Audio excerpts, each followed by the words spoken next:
when I had my young kids, I was struggling. I had a full-time job and I felt compelled to start a women's group because I felt so alone.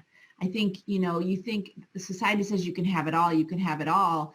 But when you're in that all, I was like hanging out with my fingernails.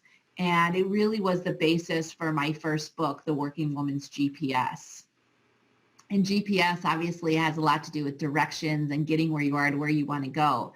But I strategically picked GPS because I think it represents goals, purpose, self. And I really took the advice of so many women that I was around that came to my women's group, and I asked them for advice of how do you keep it going? How do you stay relevant at home and at work? How do you keep your marriage going? How do you like yourself? How do you not drive off a cliff like you want to some days?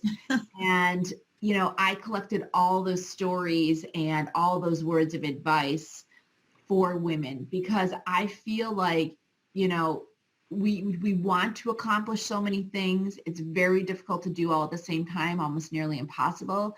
And so that we have to educate ourselves and the women behind us that you can have what you want in life, but sometimes you have to spread it out, and it's almost impossible to keep everything going at the same time.